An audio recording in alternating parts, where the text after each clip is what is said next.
다 찾으신 줄 알고 받들어 읽겠습니다.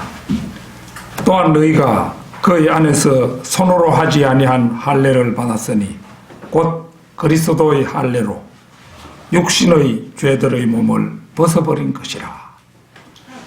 너희가 침례로 그와 함께 장사되었고 또 하나님께서 그를 죽은 자들로부터 살리신 역사를 믿음으로 말미암아 너희도 그와 함께 살아났느니라.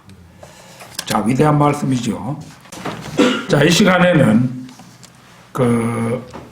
그리스도의 할례와 성령 침례, 그리스도의 할례와 성령 침례, 이런 제목으로 말씀을 드리겠습니다. 오늘 받들어 읽은 본문 말씀은 AD 200년 오리겐 때부터 1967년까지 주요한 주석가들 중 한 사람도 이 구절을 있는 그대로 설명하지 못했습니다. 그들은 바른 성경의 대적자들로 성령님의 조명을 받지 못하고 성경 변개를 예사로 행하며 기껏 은유적 풍류적 해석에 머물렀기 때문입니다. 바른 성경인 킹 제임스 성경을 알아보고 킹 제임스 성경이 영어를 모국어로 사용하는 사람들에게 어째서 하나님의 말씀인가를 권위 있게 설명하고 증명할 수 있는 독보적인 학자 피터 르크만 박사의 출연으로 말미암아서 비로소 미망의 시대는 막을 내렸습니다. 그리하여 청년 르크만은 밥 존스 대학에서 그 대학의 창설자였던 밥 존스 시니어를 만나 큰 영향을 받고 음악 분야에서 신학과로 일대 방향 전환을 함으로써 자신이 후일 성경 말씀을 성령님의 조명에 따라 해석할 수 있는 획기적인 길을 열었습니다. 마태복음 4장 16절을 찾겠습니다. 마태복음 4장 16절입니다.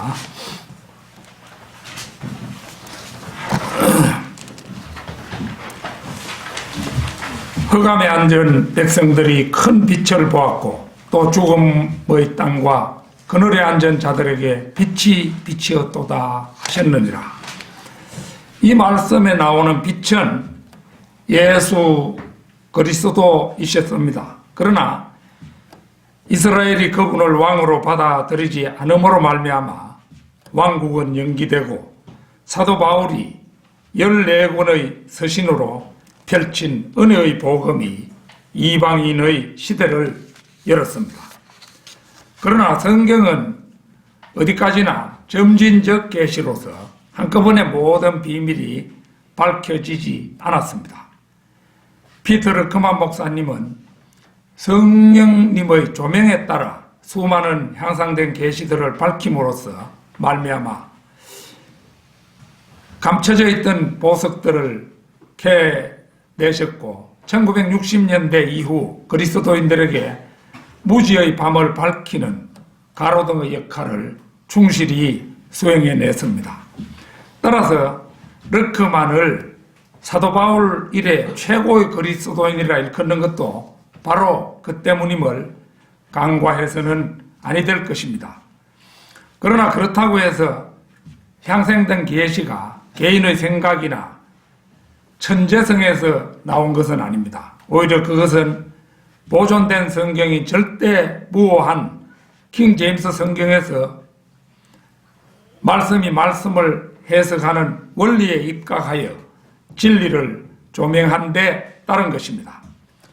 예컨대 흔히 비물질로 눈에 보이지 않지만 몸과 똑같이 생겼다는 그 계시는 르크만 목사님이 누가복음 16장의 나사로와 부자의 이야기에서 발견한 것이었습니다.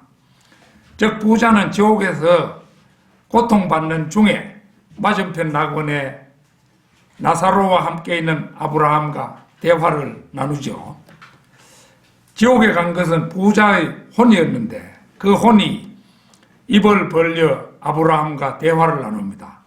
곧 입으로 말하고 듣는 것으로 보아서 혼도 입과 혀와 성대와 귀가 있음을 알 수 있습니다. 손가락이라는 말이 나오고 있죠. 손가락으로 나사로가 물 한 방울을 찍어다가 내 혀를 씻겨달라고 그렇게 부탁하는 거잖아요. 손가락이라는 말에서 혼에게도 손과 팔도 있음을 확인할 수 있었습니다.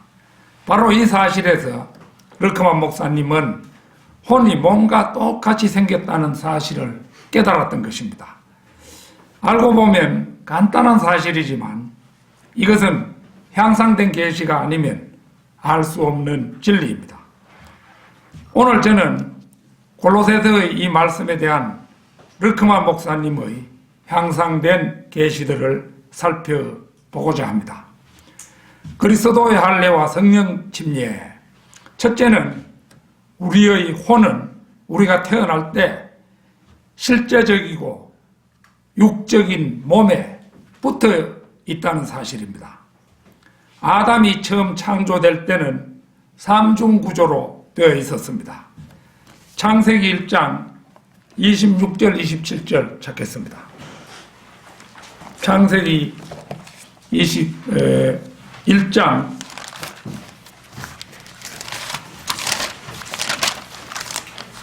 26절 27절입니다.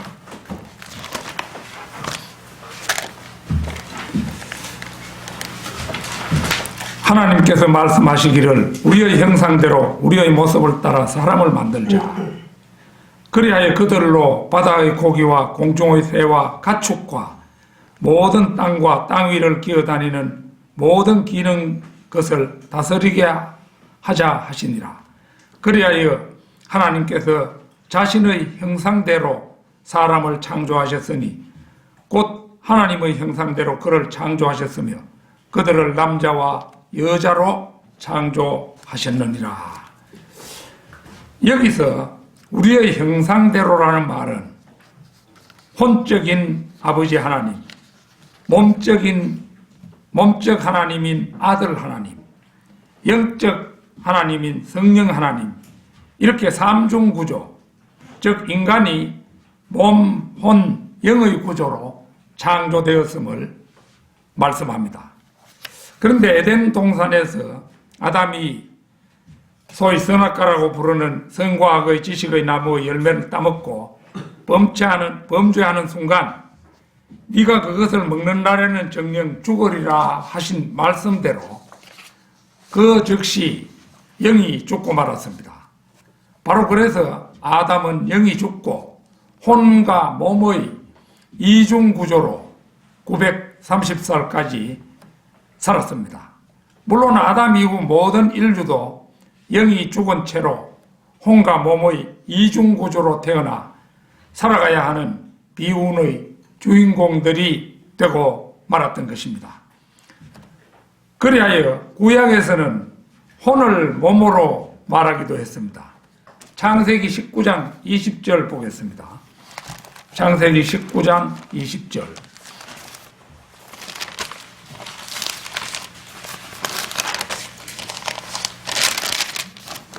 19장 20절.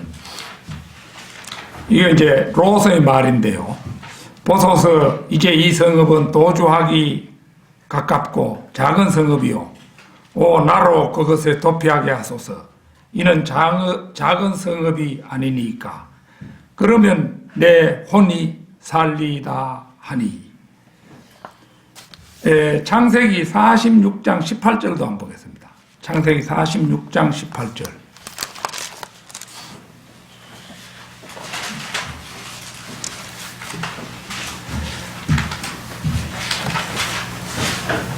이들은 라반이 그의 딸 레아에게 준 실파의 아들들이니 이들은 그녀가 야곱에게 낳은 자들이며 16혼들이더라. 그래서 이런 것들을 이제 보면은 이 혼과 몸을 동일시하고 있는 예들이죠. 구약 시대는 혼과 몸이 딱 밀착되어 버렸기 때문에, 영이 죽음으로 혼과 몸이 밀착되어 버렸기 때문에 이제 결국은 이중 구조로 살았기 때문에 이제 몸을 혼과 동일시하게 된 것입니다. 바로 이 때문에 여호와의 정인의 창시자인 러더포드와 러셀주의자들이 이 둘, 곧 혼과 몸을 같은 것으로 착각하게 된 것입니다. 그래서 그들은 전도서 9장 5절, 살아있는 자들은 그들이 죽을 것을 알지만 죽은 자는 아무것도 모르며 그들은 더 이상 상도 받지 못하나니 이는 그들에 대한 기억이 잊혀짐이라는 말씀을 근거 구절로 삼아 혼의 잠이라는 이단 교리를 만들었습니다.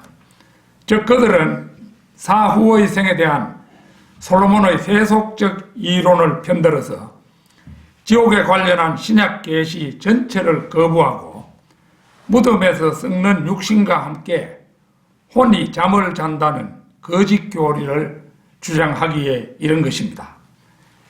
요한복음에서 니코데모가 밤에 예수님을 찾아왔을 때 예수님께서는 그에게 놀라운 말씀을 하시지요. 요한복음 3장 3절을 찾겠습니다. 요한복음 3장 3절. 3장 3절. 예수께서 대답하여 그에게 말씀하시기를 진실로 진실로 내가 너에게 말하노니 사람이 거듭나지 아니하면 하나님의 나라를 볼 수 없느니라고 하시더라. 보는 것처럼 예수님께서는 이 니코데모에게 거듭나지 아니하면 하나님의 나라를 볼 수 없느니라고 도저히 이해할 수 없는 말씀을 하십니다.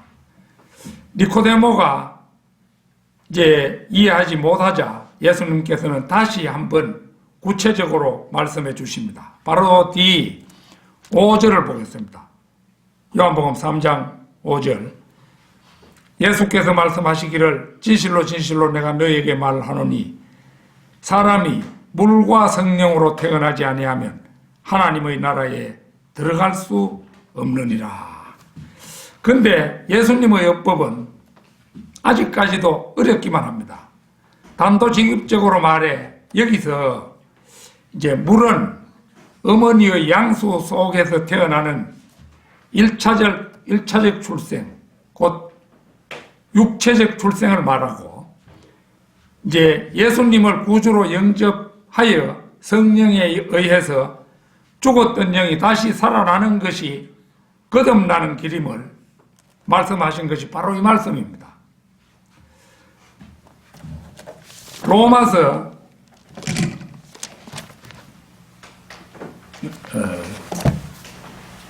이걸 내가 그거를 그 몇 장인 걸 안 써놨네요. 원고를 작성하는데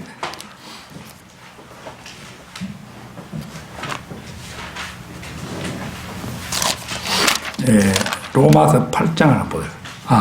로마서 8장 7절 8절입니다.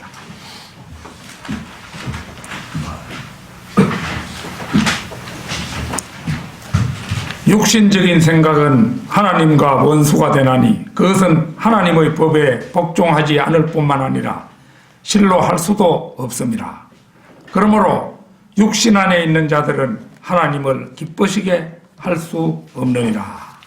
여기서 육신적인 생각은 거듭나지 못한 자연인의 생각을 말합니다. 이런 생각은 하나님을 따르는 생각이 아니므로 하나님과 원수가 됩니다. 이런 생각으로는 하나님의 법에 복종할 수도 없습니다. 구원받지 못한 사람은 그 혼이 여전히 육신에 밀착되어 있으므로 육신에서 벗어나지 못하고 그 안에 갇혀 있습니다. 이런 사람은 결코 하나님을 기쁘시게 할 수 없습니다. 이것이 바로 구원받지 못한 사람이 처해 있는 비극적 현실인 것입니다. 그리스도의 할례와 성령 침례, 둘째는 아담이 타락하기 이전에는 몸, 혼, 영이 느슨하게 결합되어 있었습니다. 설사 혼이 육신에 붙어 있었다 할지라도 약간만 붙어 있었으며, 그래서 타락하기 이전까지는 아담의 육신은 죄가 없었습니다. 창세기 2장 7절을 찾겠습니다. 창세기 2장 7절.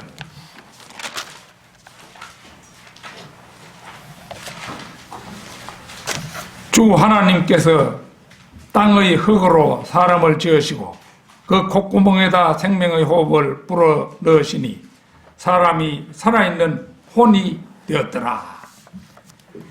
이렇게 창조되었을 때만 해도 사람은 몸, 혼, 영이 적절히 결합하여 죄가 없는 몸을 가지고 있었습니다. 그러나 그가 범죄했을 때 결국은 따먹지 말아라고 하는 그 선과학의 지식의 나무의 열매를 먹고 범죄했을 때 영은 죽어버렸고 혼은 몸에 빈틈없이 달라붙게 되었던 것입니다. 로마서 7장 1절에서 4절을 찾겠습니다. 로마서 7장 1절에서 4절 말씀입니다.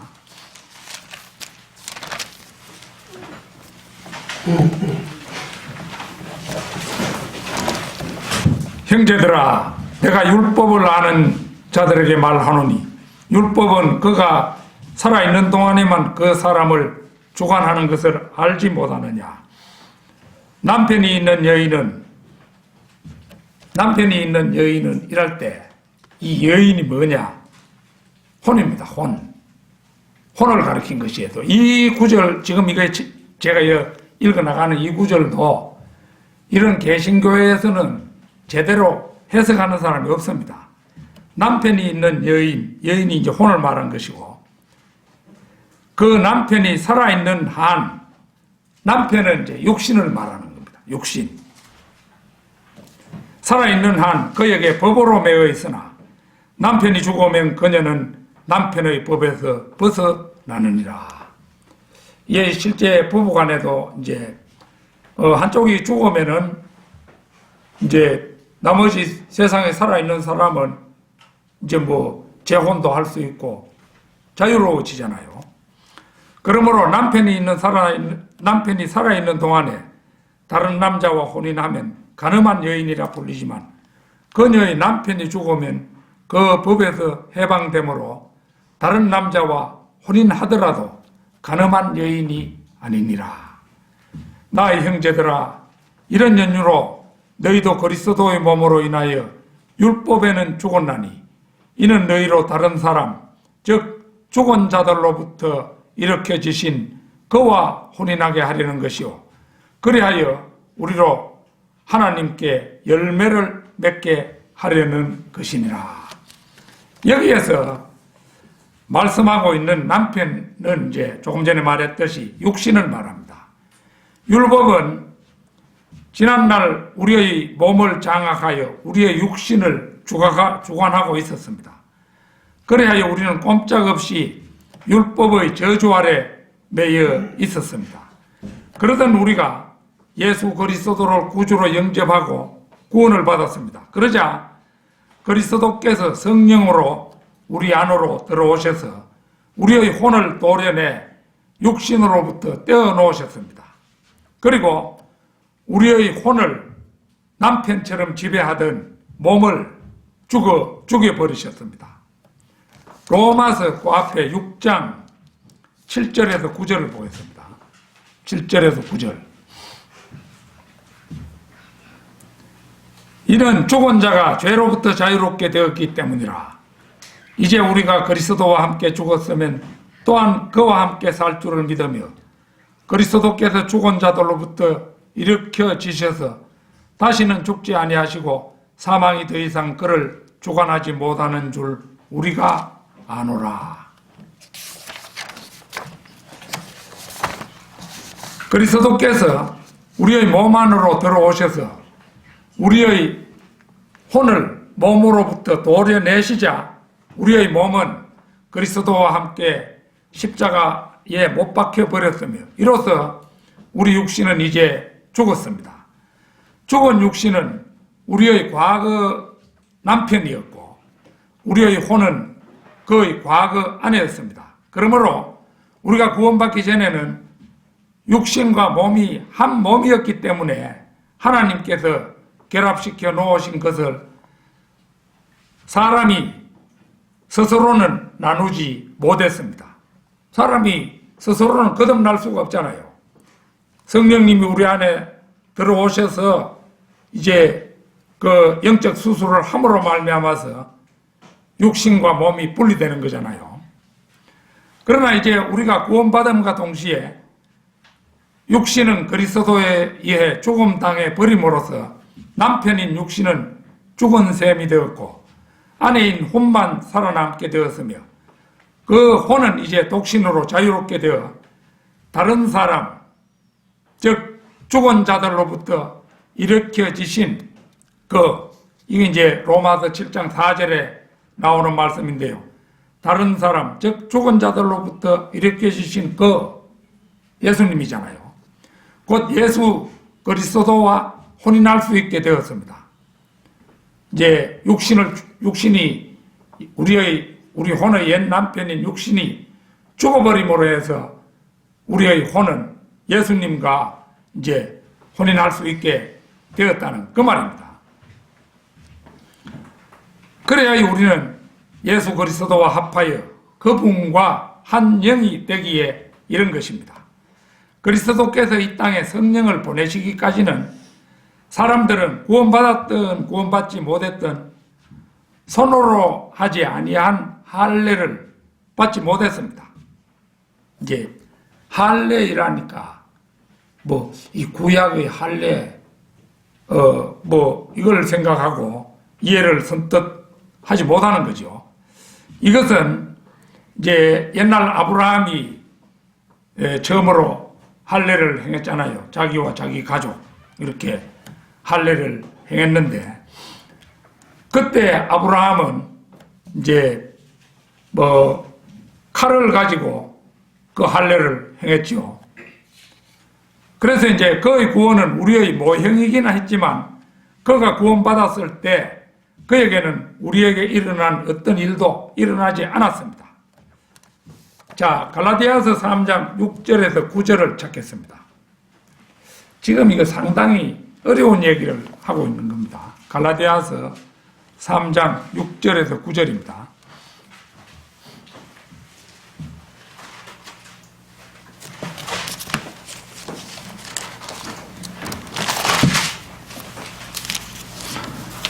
(3장 6절에서 9절) 아브라함이 하나님을 믿으니 그것이 그에게 의로 여겨졌다 함과 같으니라. 그러므로 너희는 믿음으로 난 사람들이 아브라함의 자손임을 알라. 우리가 이제 찬송도 불렀었잖아요. 성경은 하나님께서 이방인들을 믿음으로 말미암아 의롭게 하실 것을 미리 보고 먼저 아브라함에게 복음을 전파하기를 네 안에서 모든 민족이 복을 받으리라고 하였느니라. 그러므로 믿음으로 난 사람은 믿음이 있는 아브라함과 더불어 복을 받느니라. 영적으로 우리는 아브라함의 자손이 된 거잖아요. 이때 이제 성령은 결코 아브라함에게 전해지지 않았습니다. 주석가들은 요한복음 3장 3절 5절의 중요성을 알지 못하며 다윗, 모세, 아브라함 중 누구도 성령으로 거듭나지 않았고 그들 중 누구도 하나님의 아들들이 아님을 알지 못합니다. 이게 이제 아브라함의 품이라고 하는 낙원이 구약시대에는 지구의 중심부 지하세계에 있었잖아요. 있었는데 이제 모세라든지 다윗이라든지 모두 죽어서 이제 구약시대에는 지구 중심부의 지옥 곁에 있는 낙원으로 갔습니다. 갔는데 예수님이 이제 십자가 사역을 마치고 그 지하에 있는 낙원에 있던 사람들을 하늘 낙원으로 옮겨버리셨어요. 지금은 사람이 죽으면 지하에 있는 낙원으로 가지 않고 하늘 낙원으로 가는 거잖아요. 그래서 아브라함의 구원과 갈라디아 사람들의 구원이 일치하는 점은 믿음으로 의가 증가되었다는 점뿐입니다. 다른 모든 부분들에서는 그 둘은 서로 다릅니다. 이제 아브라함의 구원과 신약 성도의 구원이 다르다는 거죠. 자, 어떻게 다르냐 하면 한 5가지 정도 되는데요. 아브라함은 육체적으로 할례 받았으나 갈라디아 성도들은 영적으로 할례를 받았습니다. 이 영적 할례가 뭐냐 하면 예수님을 구주로 영접하고 이제 영이 살아나면서 영이 거듭나는 걸 말하는 거잖아요. 그러니까 이 이제 이 할례라는 것은 영적 할례, 신약성 이제 아브라함은 육적 할례를 받았지만은 신약 성도들은 영적 할례를 받은 겁니다. 우리가 눈으로는 보지 못했지만은 말씀의 칼에 의해서 혼과 몸이 이제 분리되고 영이 살아나는 그런 영적 할례를 받은 거죠. 오늘 본문 말씀 골로새서 2장 11절이 그걸 말하고 있습니다. 두 번째, 아브라함은 그리스도의 몸 안에 있지 않았지만 갈라디아 성도들, 그러니까 신약 성도들은 그리스도의 몸 안에 있습니다. 이게 에베소서 2장 잠시 한번 보겠습니다. 에베소서 2장.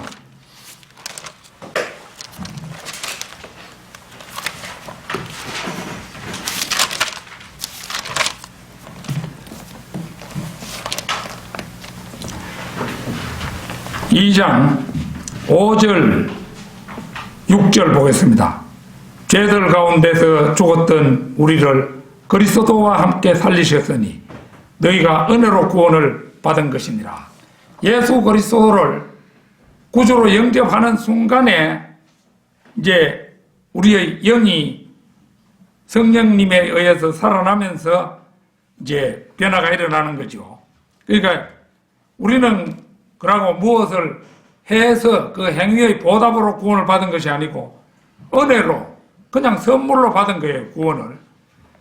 또 함께 일으키사 그리스도 예수 안에서 천상에 함께 앉히셨으니 거듭나는 순간에 우리의 영이 천상에도 앉혀지고 우리의 몸속에도 있는 거예요.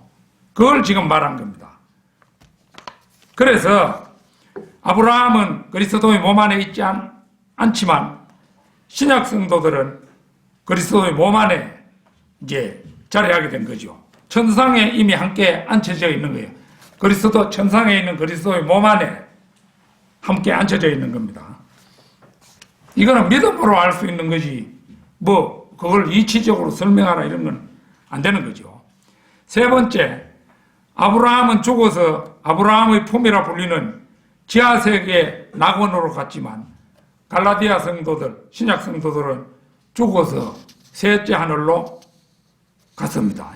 지금도 사람이 죽으면 혼이 셋째 하늘로 가는 거예요. 넷째, 아브라함은 그의 죄들을 위한 완전한 속죄가 없었지만 갈라디아 사람들, 신약 성도들은 그리스도의 보혈로 완전한 속죄가 이루어졌습니다. 다섯째, 아브라함의 혼은 그의 몸에 붙어 있었지만 영이 살아나지 못했잖아요. 아브라함은. 그러니까 아브라함의 혼은 그의 몸에 붙어 있었지만 갈라디아 성도들, 신약 성도들의 혼은 그들의 몸으로부터 분리되었습니다. 예수님을 영접하는 순간에 이제 분리된 거지요. 골로새서 2장 11절, 로마서 7장 1절에서 4절 뭐 이런 부분이 그걸 말씀하는 겁니다. 아브라함과 신약 성도들은 이렇게 무려 5가지가 서로 다릅니다. 그리스도의 할례와 성령 침례. 셋째는 혼이 실제적인 몸 안에 몸과 똑같은 형태를 가지고 있다는 사실입니다. 르크만 목사님은 몸, 혼, 영의 결합을 축구공에 비유하여 설명한 바가 있습니다. 가죽 껍질은 몸에 해당하고 튜브는 혼에 해당하며 그 안의 공기는 영에 해당한다는 것입니다. 공 안에 공기가 없으면 가죽 껍질과 튜브는 달라붙어서 공이 찌그러지죠. 찌그러진 공 가지고 축구 한번 해보십시오. 그렇게 되겠습니까? 공이 발로 차도 날아오르지도 않겠죠. 그러나 공 안에 공기는 이제 영과 비유되는 거잖아요. 공 안에다 공기를 팽팽히 넣으면 공은 가볍게 방방 뛰어오르는 존재로 변합니다. 영이 죽은 몸과 혼만으로는 하늘나라에 갈 수 없다는 것은 명백하게 이것으로 설명이 됩니다. 예수 그리스도를 영접하고 영이 거듭날 때 비로소 사람은 몸, 혼, 영이 조화를 이룬 완전체로서 때가 되면 하나님께서 임재하시는 셋째 하늘로 갈 수가 있는 것입니다. 혼이 몸으로부터 도려내어졌을 때 이 혼은 앞서도 우리가 살펴본 대로 재혼할 수가 있습니다.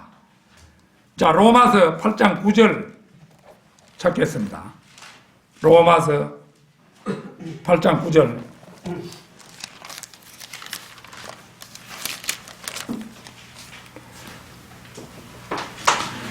그러나 하나님의 영이 너희 안에 거하시면 너희가 육신 안에 있지 아니하고 성령 안에 있나니 이제 누구든지 그리스도의 영이 없으면 거의 사람이 아니니라.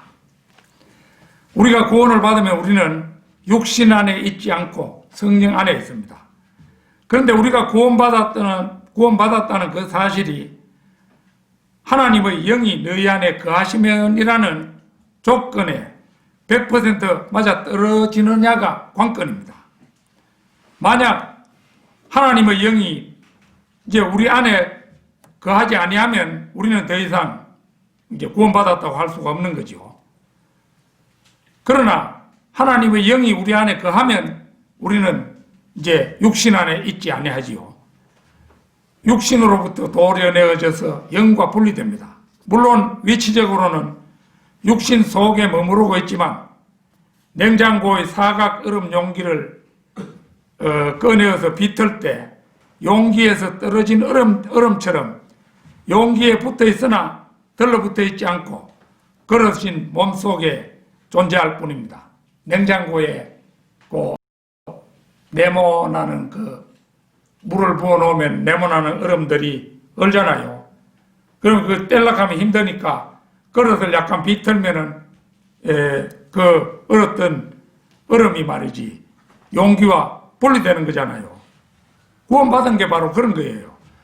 이제 우리가 몸을 떠나면 죽음이니까 구원받은 혼도 몸이라는 용기 속에 이제 존재하지만은 구원받지 않았을 때는 혼과 몸이 딱 밀착돼 가지고 어찌할 수 없었지만은 우리가 예수님을 구주로 영접하니까 이게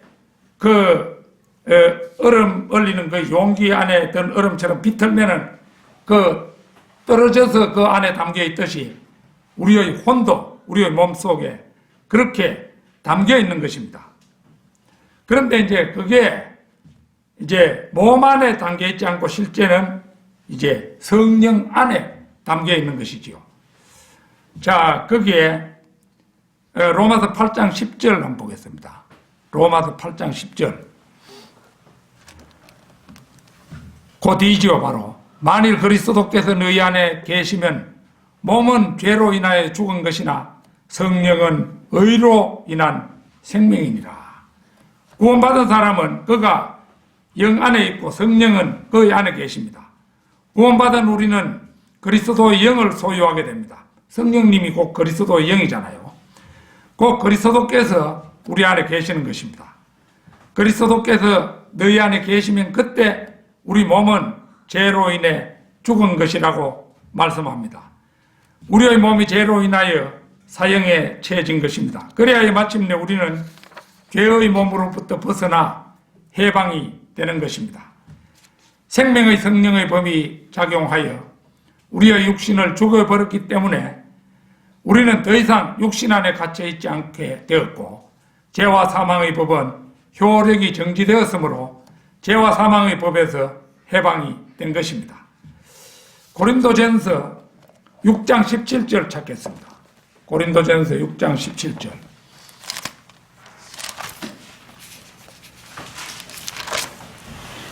(6장 17절) 그러나 주와 합하는 자는 한 영이니라. 거듭난 성도들에게는 성령님께서 들어와 거하심으로써 하나님과 합하여 한 영이 된 사람들입니다. 주님과 한 영이 되어 주님과 한 몸을 이루고 있는데 어찌 그 몸으로 더럽고 가증한 죄를 지을 수 있겠습니까? 물론 본의 아니게 이제 실수를 하여 죄를 지었을 때는 요한일서 1장 9절의 자백이 그 죄의 문제를 해결해 주지요.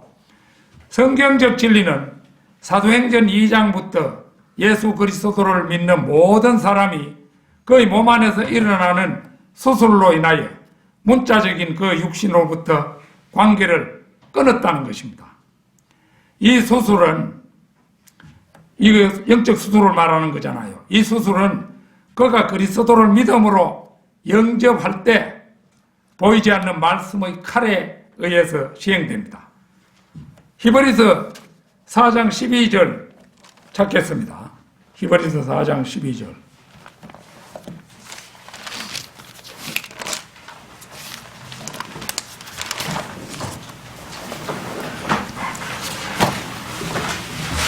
하나님의 말씀은 살아있고 능력이 있어 양날이 있는 어떤 칼보다도 예리하여 혼과 영 그리고 관절과 골수를 찔러 가르고 마음의 생각들과 의도들을 판별하느니라. 여기 이제 나타나 있는 대로 혼과 영을 찔러 가른다 이거죠. 그런 능력이 이 이제 말씀에 있어요. 그러니까 혼과 몸 사이도 찔러 가르는 거죠. 혼과 영도 가르는데 혼과 몸이야 말할 것도 없는 거죠. 그러니까 이제 이렇게 되는 것을 이제 영적 수술이라고 합니다. 오늘날에는 외과 의사들이 이러한 행동을 킹제임스 성경에 따라서 오퍼레이션, 이게 수술이라고 부르는 거죠.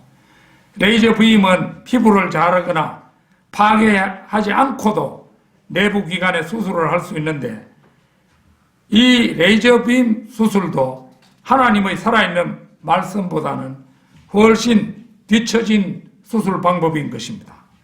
레이저 빔 수술, 이건 최근에 와서 발명이 되었지만은 이 영적 수술은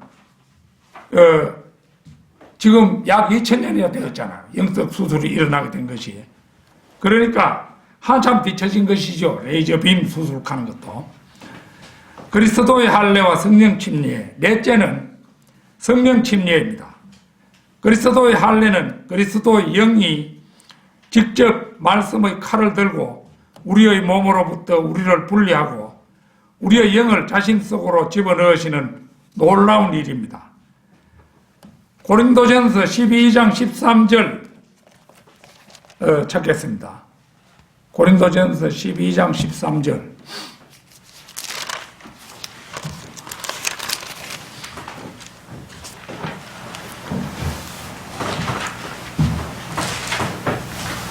유대인이나 이방인이나 종이나 자유인이나 한 성령에 의하여 우리 모두가 한 몸 안으로 침례를 받았으며 또 모두가 한 성령 안으로 마시게 되었느니라. 한 몸은 지역교회가 아니라 구원받은 모든 그리스도인들로 구성된 영적인 한 몸으로 우주적 교회입니다. 이들이 왜 한 몸이냐 하면 모든 그리스도인은 한 성령에 의하여 한 몸 안으로 침례를 받았기 때문입니다. 여기서 말하는 침례는 영적 침례지요. 물침례를 가리키는 것이 아닙니다. 그래서 모든 그리스도인들은 성령 침례를 받고 한 성령 안으로 마시게 된 사람들입니다. 그러니까 이들의 믿음은 동일한 보배로운 믿음이 되는 거죠.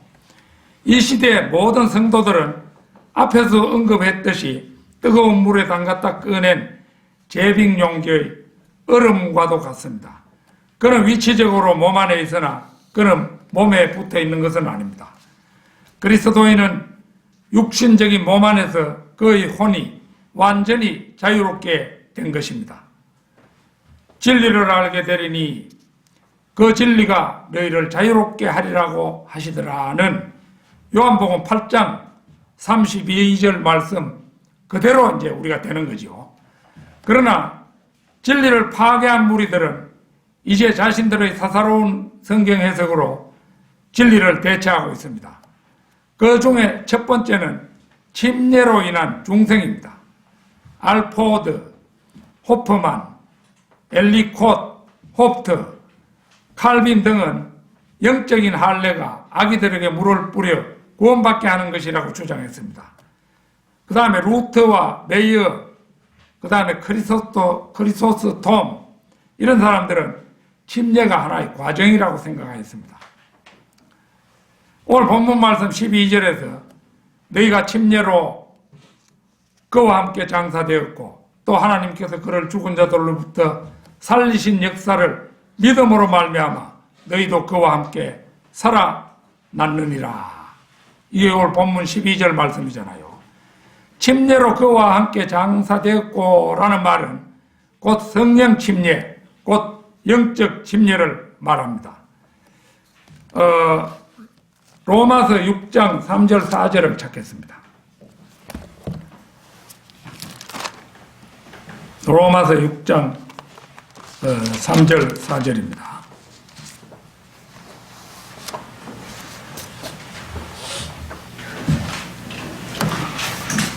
예수 그리스도 안으로 침례받은 우리가 요 영적 침례를 말하는 거죠. 그의 죽으심 안으로 침례받은 것을 알지 못하느냐. 그러므로 우리가 죽음 안으로 침례를 받아 그와 함께 장사되었으니 이는 아버지의 영광으로 인하여 그리스도께서 죽은 자들로부터 이렇게 지심과 같이 우리도 또한 생명의 새로운 가운데서 행하게 하려 함이니라. 구원을 받아야 생명의 새로운 가운데서 행할 수 있는 거잖아요. 그래서 여기에서 이제 예수 그리스도 안으로 침례받은 우리가 그의 죽으심 안으로 침례받은 것을 알지 못하느냐. 이 부분을 이제 그리스도의 교회, 즉 캠벨파 사람들은 이 구절을 물침례를 말하는 것으로 받아들입니다. 이 부분뿐만 아니라 4절, 5절도 그런 의미로 그들은 생각합니다. 그러나 이것은 로마 카톨릭식 해석에 지나지 않습니다. 왜냐하면 어디에도 물 이야기는 전혀 비치지도 않기 때문입니다. 그런데도 캠벨주의자들이나 로마 카톨릭에서는 이 구절을 자신들의 이단 교리인 물침례 구원서를 뒷받침하는 데 이용합니다.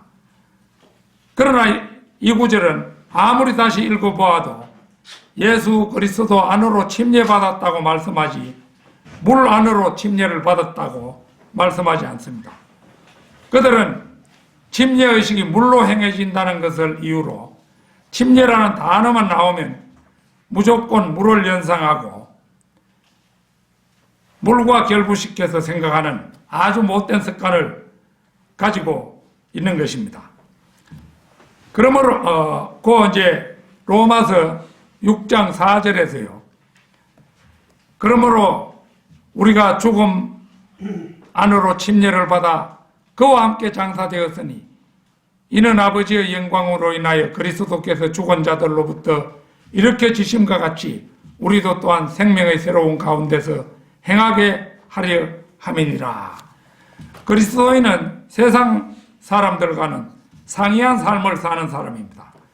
그는 죽었으되 마치 살아있는 것처럼 왔다 갔다 걸어다니는 몸을 갖고 있습니다. 그리스도인은 또 다른 사람 하나를 이 몸 안에 갖고 있는데 이것은 내면적인 사람으로 이른바 속 사람이라는 것이 바로 이것입니다. 그런가 하면 또 장사되어서 묻혔으되 여전히 십자가에 매달려 고통받고 있는 사람이 그에게는 또 있습니다. 우리가 자기도 몰래 범죄하면 괴로워지지요. 십자가의 고통을 받는 거잖아요.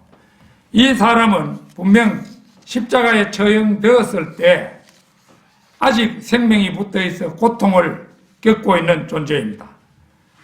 바울은 이러한 사람에 대해 이렇게 언급합니다. 갈라디아서 2장 20절 찾겠습니다. 갈라디아서 2장 20절 아주 놀라운 2장 20절 2장 맨 마지막 거의 부분인데 이제 20절 21절이 맨 마지막 부분인데 오늘 20절입니다. 이게 이제 그리스도인의 상태를 말해주는 거잖아요. 이 말씀은 가능하면 필수적으로 외워두는 게 좋습니다. 내가 그리스도와 함께 십자가에 못 박혀 있으나 그럼에도 나는 살아있노라. 그러나 내가 사는 것이 아니요 그리스도께서 내 안에 사시는 것이라. 내가 이제 육신 안에서 사는 삶은 나를 사랑하시어 나를 위해 자신을 주신 하나님의 아들을 믿는 믿음으로 사는 것이라. 놀라운 말씀이죠. 우리가 주 예수 그리스도를 믿고 그분을 우리의 구주로 영접할 때 우리는 그분의 생명 안으로 들어가고 그분의 생명은 열린 무덤에서 나와 십자가로 되돌아가 매달립니다. 이것은 실로 엄청난 바크치기가 아닐 수 없지만 우리가 구원받는 순간 실제로 일어나는 놀라운 영적 교류입니다. 골로새서 1장 27절 찾겠습니다. 골로새서 1장 27절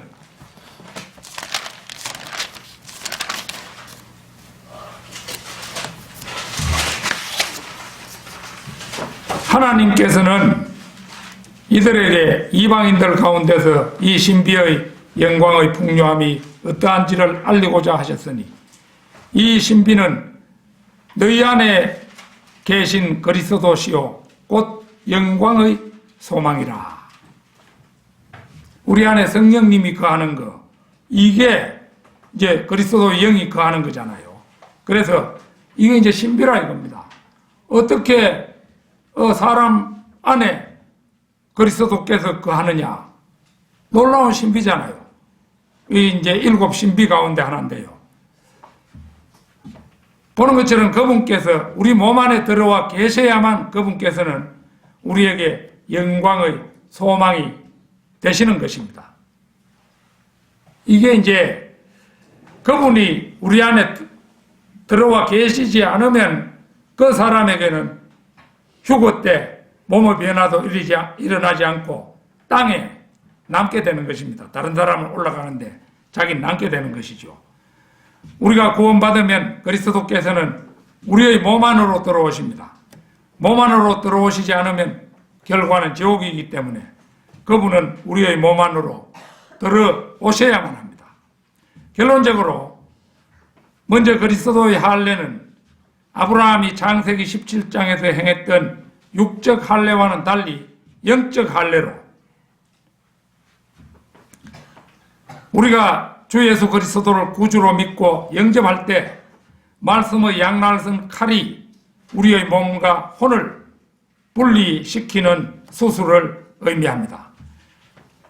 또한 너희가 그 안에서 손으로 하지 아니한 할례를 받았으니 곧 그리스도의 할례로 육신의 죄들의 몸을 벗어버린 것이라. 더도 덜도 말고 바로 이 과정이 거듭나는 일이며 구원받는 일인 것입니다. 이것은 결코 우리 몸에 일어나는 어떤 감각적인 일이 아닙니다. 많은 사람들이 기독교가 체험의 종교라는 말을 하면서 자신이 방언의 은사를 받은 것을 두고 구원받은 것으로 간주하는 사람들이 적지 않다는 사실입니다. 그러나 이것은 마귀에게 교묘하게 속는 일임을 알아야 할 것입니다. 다음으로 성령 침례는 절대로 물 침례를 의미하는 것이 아니라는 사실입니다. 베드로전서 3장 21절 찾겠습니다.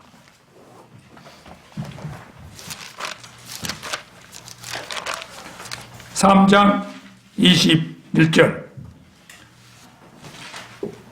물은 예수 그리스도의 부활하심으로 인하여 이제 우리를 구원하는 모형이니 곧 침례라. 이것은 육체의 더러움을 제거하는 것이 아니라 하나님을 향한 선한 양심의 응답이라. 보다시피 물침례는 모형이며 하나님을 향한 선한 양심의 응답입니다. 그러나 오늘 본문 말씀에 나온 너희가 침례로 그와 함께 장사되었고 에 나오는 침례는 물침례와는 전혀 다른 침례로 어디까지나 그리스도의 할례가 일어나는 순간에 이루어지는 영적 침례입니다. 따라서 성령 침례는 로마서 6장 3절 말씀 예수 그리스도 안으로 침례받은 우리가 그의 죽으심만으로 침례받은 것을 알지 못하느냐라는 바로 이것임을 우리 성경대로 믿는 사람들은 명백히 기억해야 할 것입니다. 다 같이 기도드리겠습니다.